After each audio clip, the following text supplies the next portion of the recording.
ගොඩක් සමාජයේ අහන ප්‍රශ්නයක් තමයි මේ ඇයි නීතිඥයෝ අපරාධකාරයෝ වෙනින් පෙනී සිටින්නේ කියන කාරණාව. මේක ටිකක් මේ විනාඩි 5න් 10න් කතා කරන්න පුළුවන් මාතෘකාවක් නම් නෙමෙයි. නීතිඥ වෘත්තිය කියන්නේ ආණ්ඩුක්‍රම ව්‍යවස්ථාවට අනුව ස්ථාපනය කරලා තියෙන වෘත්තියක්. ඉතින් නීතිඥවරයෙක් විදිහට දිවුරුම් දෙද්දී අපි දිවුරුමක් දෙනවා ආණ්ඩුක්‍රම ව්‍යවස්ථාව ආරක්ෂා කරනවා කියලා. ආණ්ඩුක්‍රම ව්‍යවස්ථාවේ තියෙනවා ඕනම පුද්ගලයෙක් අධිකරණයෙන් වැරදිකාරයා. හොඳට මතක තියාගන්න මේක. අධිකරණයෙන් වැරදිකාරයක් කරනකන් ඔහු නිවැරදිකාරයෙක් කියන පූර්ව නිගමනය. මේකට කියනවා නිර්දෝෂී භාවයේ පූර්ව නිගමනය කියලා.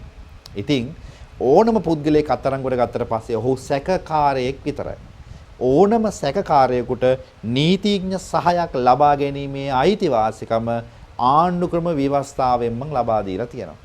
ඉතින් අත්අඩංගුවට පත් වෙච්ච ගමන් මේ අපේ රටේ තියෙන ජනමාධ්‍ය සහ අපිට කියන්න පුළුවන් ජඩ මාධ්‍ය කියලා මේවා හරහා අර පුද්ගලයාව පුළුවන් තරම් වැරදිකාරයෙක් කියලා අංගඩු ගහනවා.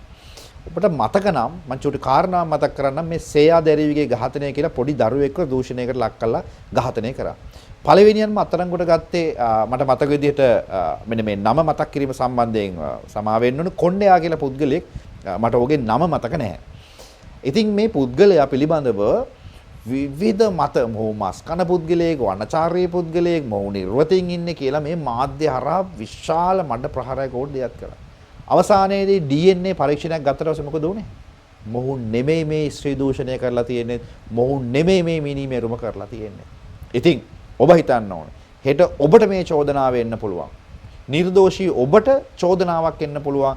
මිනිමැරුමක් කළා, ස්ත්‍රී දූෂණයක් කරා, හොරකමක් කළා කියලා. අන්න ඒ වෙලාවේදී ආණ්ඩුක්‍රම ව්‍යවස්ථාවෙන් ඔබට නීතිඥවරයෙක්ගේ සහාය ලබා ගැනීමේ අයිතිවාසිකම තියෙනවා. ඒ වගේම ඔබ උසාවියේදී වැරදිකාරයෙක් කියලා ඔප්පු කරනකන් නිවැරදිකාරයෙක් යයි කියන පූර්ව නිගමනය තියෙනවා.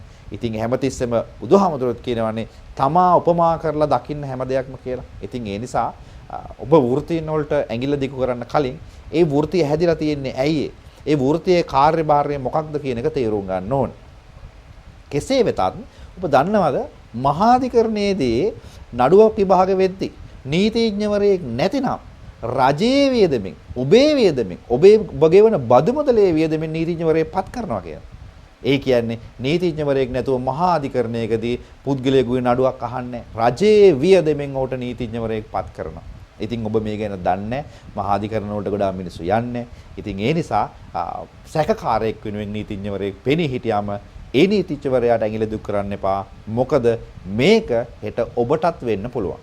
ඉතින් ඒ නිසා ආණ්ඩුක්‍රම ව්‍යවස්ථාව සුරක්ෂිත කරලා ආරක්ෂා කරන්න තමයි නීතිඥවරු නීතිඥ වෘත්තියේදී දියුරුම් දෙන්නේ. අපි බැඳිලා ඉන්නේ ආණ්ඩුක්‍රම ව්‍යවස්ථාව සහ නීතිය ආරක්ෂා කරන්න. එහෙම නැතුව ජඩ මාධ්‍යවල යන ප්‍රවෘත්ති ආරක්ෂා කරන්න නෙමෙයි.